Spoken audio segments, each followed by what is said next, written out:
I got the content contracts from Warner Brothers, Starz, and Sony. Took about 8 months to do that. But I needed to pay these minimum guarantees, go back to the investors. No one would give me the money. And so that was like a 2000, about 2014, 15. And that was an eye-opening moment where I realized they're not going to fund me no matter what. So now I didn't know at the time, but I created in 2020, late 2020, I created this thing called the Black Founders List, where I looked at historically who all the Black people who had ever raised venture capital. In 2020, that's only 330 people. So in 2014, there had only been like 80 Black people in the history of time that ever raised venture capital. And half of that took place in the dot-com boom. So that kind of doesn't count, right? Mhm. So we weren't getting funded. And so that was like actually the mind-blowing part to me, because at this point, Dropbox is a multi-billion dollar company. Um, at this point, my boy Jake's company, NerdWallet, was about to become a 1 billion dollar company, right? We had seen multi friends in our network become 1 billion dollar companies, but it takes capital a lot of times. So what ended up happening was I went back to those studios, apologized, sorry guys, I don't have the money, but asked them about how they got data, and I learned how they were doing studies in malls, they were doing it in Vegas and Orlando. It was still all very in person, and I knew the future was global distribution, and it wasn't going to make sense to do that stuff Getting their in one of data. When you say you asked them about getting their data, you mean how do they get information on TV shows and content, movies that they were producing? Like, how do they get feedback? Because it's quite an expensive process to the. put together a pilot, and then also it's super expensive to continue putting out a TV show. So these TV Yep. stations, these film studios, they want to be there as risk averse as possible. They need to make sure that whatever they put out has to be is a good investment. And so the way that they were Right. getting data, you say, is from like doing some studies in malls, like kind of in person. Were they setting up their own viewing channels in order to get that data? So, they would work with these kind of research boutiques, which still exist today, that would, put people in the movie theater and have them watch a movie or TV show, do in the mall, catch them in the MGM and put them in a room, and just have these conversations and have them like answer a few surveys. But in the reality of like the world has changed. That did work when they started doing it. Back in the 80s and 90s, we all went to malls. We Right. all went to Vegas. We had extra time. We live in a world now where, like, if I'm walking in Vegas, I'm going somewhere and I'm probably on my phone. I don't have time to talk to you. So whoever has time to talk to you and sit down and do this doesn't necessarily represent the general population, right? So the idea of doing it that way wasn't going to make sense anymore, and it needed to be online, it needs to be secure, and there needs to be a lower cost for it because there's going to be more content than ever. Before, there's only 400 shows made a year. Now there's thousands, right? And Right. so, like, if you still want to be able to have those insights, you need to be able to like tap in at the same basis, but at a lower cost and faster. There's also the piece that that people these NBC and all that they're starting to distribute more to Netflix and stuff like that. And Netflix and Hulu and the like weren't giving them any viewership data back. So and Nielsen couldn't track it. So now they know nothing. It's just a black hole where they're getting a checkout and they have no idea how it's performing. No negotiation power, no information to help them improve the next production. And so it's like there needs to be a better way to do it. So I took GroupFlix and I pivoted it to become Pilotly. I just put an interactive layer on top of this secure a la carte TV service. And I put, instead of content that was coming out, that was out, I was putting stuff into it that was not released and targeting particular audiences. And that's how Pilotly came about. And that was around 2015, 16. So you saw this gap in the market where streaming video services were coming out, people were distributed in a way and behaving in a way that they weren't behaving in the past. But these film studios, various services, content creators needed to make sure that their investments were safe. And so they needed feedback on their pilots, their TV pilots, on the content that they're putting out. And Pilotly was able to fill that gap. Tell me how it works. So I'm a TV studio executive. I have this pilot. I want to get some feedback on it and see, get some maybe demographic data, data on how great people think the show is. What do I then do? Do I call you and then send you like a physical DVD, or how does it work? Well, that's funny. 7 years ago, that is what happened. Like, I remember one time my CTO had to go pick up a DVD because they had no way to like put it onto a drive and transfer it digitally. And we're like, "Well, just come pick it up and rip it. Don't worry about it." Like, but Mhm. now like everybody's got their digital teams and people got their stuff digitized from like a content management standpoint. But today, like, a client will come onto the platform, which is this is bespoke to Pilot. No one else does this. So you can come on the platform. We've already when you onboarded to the platform, we already knew what audiences you talk to, what type of studies you do, and it's already pre-priced. So you can actually come order a study online and have no conversation around the price. It'll automatically price itself, which shortens a lot of time. The people spend a lot of time calling people for what they want and going back and forth for a week when we've already started feeling the study days later.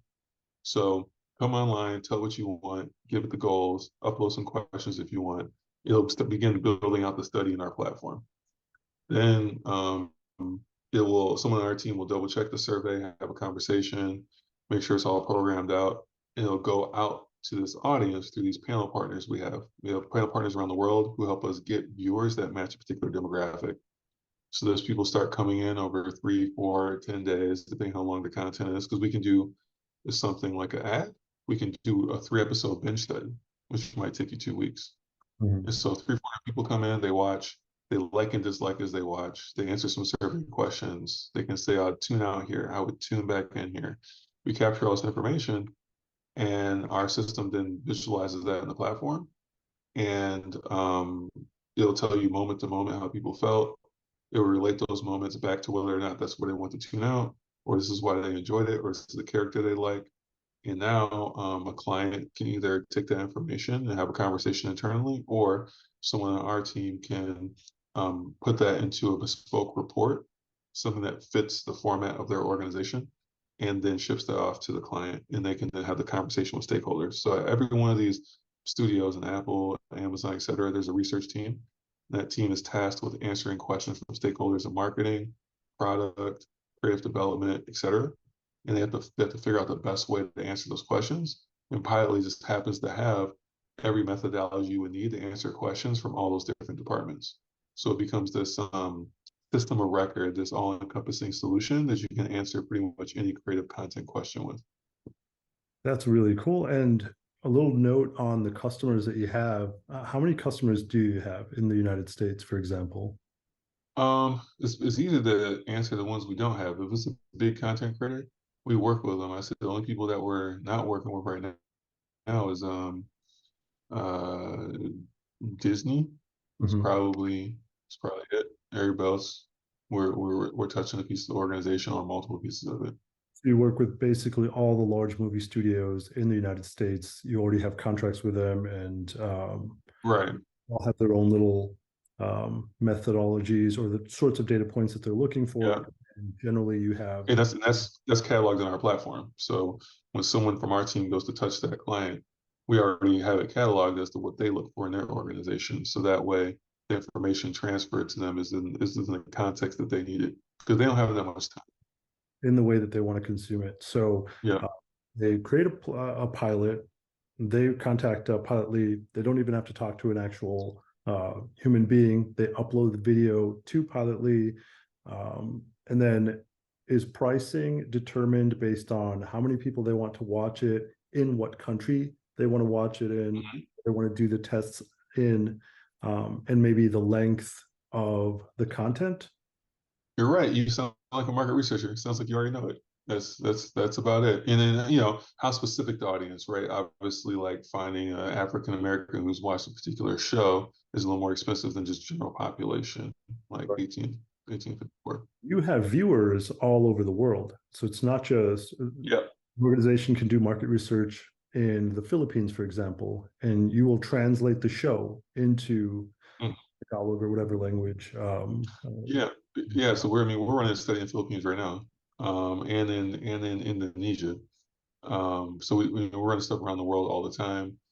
And yeah, it'll translate not only the content, it'll also, people are going to respond in their own native language. It'll translate that, um, and uh, and we do it in such a way that as soon as the study is done, everything's translated. So that's also bespoke. Anybody else who does this work internationally, they have to get the data and ship it off to some outsourced group that then we'll translate it, and 2 days later they can begin analyzing. For us, as soon as the study's done, everything's translated, and we can begin working. Very cool. And there's an AI component. Hold on one second. Got a little more time. Um, about 10 more minutes. I'll cut this portion out. Uh, I just lost my train of thought. What were we talking about? Oh, AI.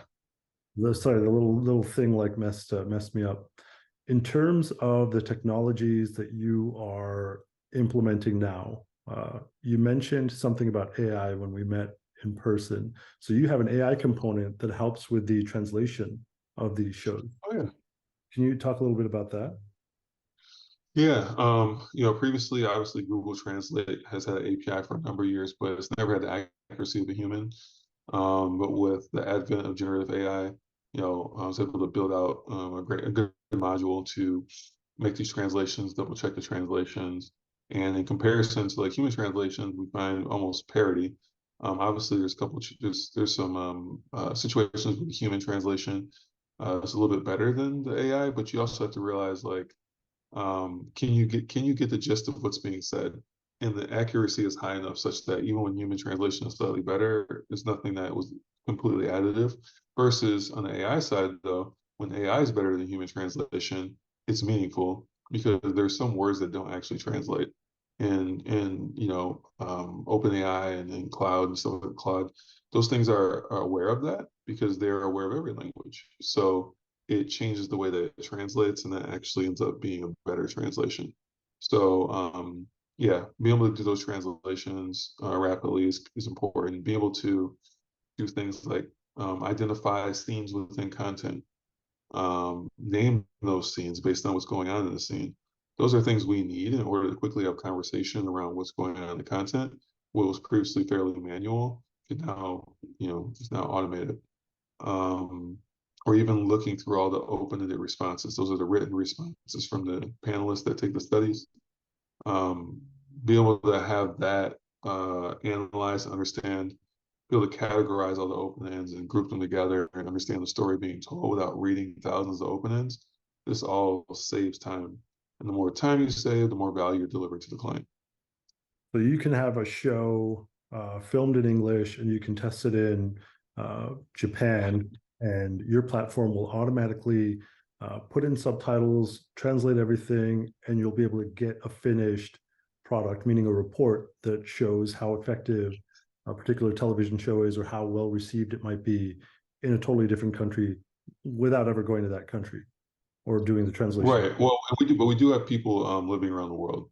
So there's a certain Yeah, so there's a certain aspect of a localization that is important. So if we're doing something internationally with a topic that we've never studied before, don't have data on, we want to have one of our people in the local region review it and ensure it has like local cultural context. So maybe some things that are being said or outputted that without the context of local culture may be seen as positive or negative, and it might be the opposite.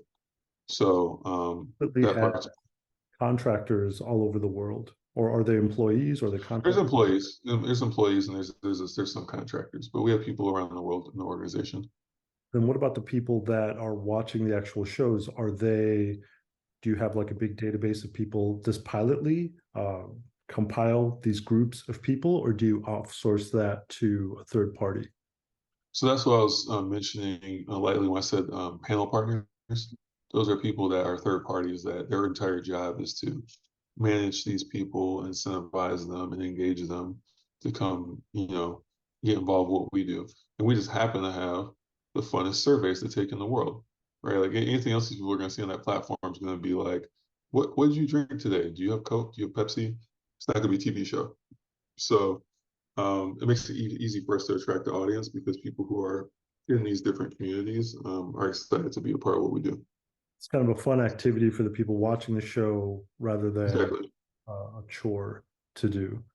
Exactly. What's the average price of a pilot that gets reviewed, or what is like a typical range, maybe if you want to share? Um, I would say like, it depends on how many people, of course, right? But Mhm. on average, I would say the before we came around, typical cost would probably be like 35. 30 grand or something like that. Mhm.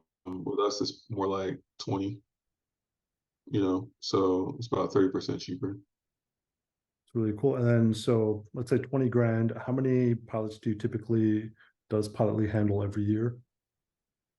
So, between TV shows, trailers, films, ads, probably like 300 300. So are you comfortable almost sharing? every day. Are you comfortable sharing your yearly annual revenue? I won't tell you exactly, but we do the biggest companies in the world, and it's millions. So it's somewhere up there in the multi millions. So How big is the Pilotly team now? so we're about 25 people now. So when you compare us to other outfits, not only are we doing this work around the world, but we're also like a tenth of the organization. But that's because we sit on top of technology. We're not just a human organization, utilizing a bunch of different tools to get day to day. Like we use our platform, and so that allows for a lot of efficiency and scale. Very cool. That is sounds super efficient, and you have this wonderful platform that you've been building for many years. Yeah. What's next for you, James? Are you going to continue building Pilotly?